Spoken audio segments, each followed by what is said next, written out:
चलिए बच्चा कह रहा है डी एक त्रिभुज एबीसी की भुजा बीसी पर स्थित एक बिंदु है। चलिए भाई त्रिभुज एबीसी है, ले लीजिए, बीसी पर एक बिंदु डी है, चलिए ये डी मान लेते हैं बीसी पे, ठीक है, जिससे एडीसी, एडीसी, चलिए भाई ये बनाना पड़ेगा, एडीसी जो है ये एंगल बीएसी, बीएसी इस पूरे एंगल के बराबर है, ठीक है, तो लिख लीजिए एडीसी बराबर बीएसी, ठीक है। चलिए बहुत बढ़िया, तो आपको ये दिखाना है, ठीक है बच्चा, यानी कि सी ए स्क्वायर बराबर C B into C D, ये दिखाना है। सी ए कहाँ है, सी ए ये रहा, सी बी कहाँ है, C B C B C B ये रहा, और सी डी कहाँ है, ये रहा। तो ध्यान से देखिए बड़ा ट्रायंगल का सी बी है, तो बड़ा ट्रायंगल लीजिए A B C, triangle A B C, और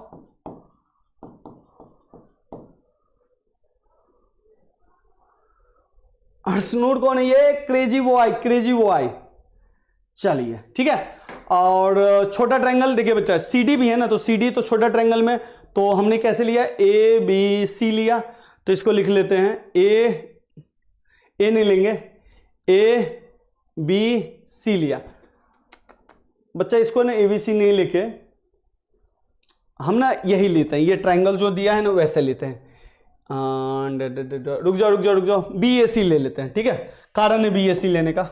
ठीक है, मैं बता रहा हूं आपको, मैंने ना बी ए सी लिया और ए डी सी ले रहा हूं, ए डी सी, पहले बड़ा ट्रायंगल इसलिए लिया, बी लिया, ए लिया और सी लिया, ए एंगल जो है इसको बीच में रखा, ठीक है, और इसका जो डी है उसको भी ऐसे लिखा, ए लिया फिर डी लिया और फिर सी लिया। ध्यान से देखिएगा आप, तो हमने जो डी एंगल किसके बराबर था, ए एंगल के, तो ए एंगल और डी एंगल को एक साथ बीच में लिया, ठीक है, सी लास्ट में था तो इसको भी लास्ट में रखा, और जो बच गया तीसरा उसको पहले लिख लिया दोनों में, ठीक है। इससे ना एक पैटर्न बन जाता है हमारा लिखने का, और जब आप पैटर्न बना लेते हैं ना बच्चा, तो आपके लिए बहुत ही आसानी होता है, ठीक है। यही चल रहे हैं प्रियांश गौतम बाबू, यही चल रहे हैं प्रियांश बाबू, देखिएगा नहीं समझ में आए तो पूछ लीजिएगा, ठीक है। तो बी ए सी बी डी सी हो गया। अब ध्यान से देखिए ये बड़ा ट्रायंगल है पहले वाला, तो बड़ा ट्रायंगल का जो है, बड़ा ट्रायंगल का बी ए सी जो है, बी ए सी इस छोटा ट्रायंगल के ए डी सी के बराबर है, ए डी सी, और ये है बबुआ गिवन, दिया गया, ठीक है। हाँ बिल्कुल बता रहे हैं प्रियांश बाबू, समझते चलिए। तो ये जो बड़ा एंगल है इस छोटे एंगल के बराबर है, और दूसरा देखिए तो ये बड़ा ट्रायंगल है ये, और ये छोटा ट्रायंगल है इधर वाला, ये दोनों में है, दोनों में,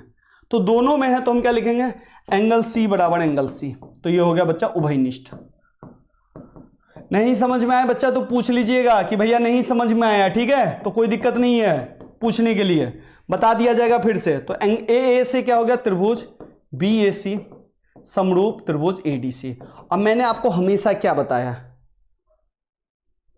बिल्कुल ठीक है, तो बी ए सी और ए डी सी क्या होगा, देखिए बच्चा मैंने आपको हमेशा बोला है कि जब भी त्रिभुज ए बी सी समरूप त्रिभुज डी ई एफ लेते थे हम, दो त्रिभुज में ऐसे करके, ठीक है, ए बी सी ये ले लीजिए और डी ई एफ ले लीजिए, तो हम क्या करते थे, ये ए बी लेते थे यानी कि शुरुआती दो, तो ये भी शुरुआती दो लेते थे, अगर लिखने का पैटर्न आपका ठीक है, ठीक है, तो ए बी बट्टा डी लेते थे, ठीक है। इसी तरह लास्ट दो लेते थे तो इसका भी लास्ट दो नीचे में लेते थे, ठीक है, यहां भी ऐसे ही करेंगे, ठीक है। तो आपको क्या चाहिए बाबू, एसी चाहिए, तो लास्ट दो लीजिए एसी, ठीक है। तो इसका अरे अरे अरे अरे तो गड़बड़ हम लिख दिए, ये एंगल हमने गड़बड़ लिख दिया, एसी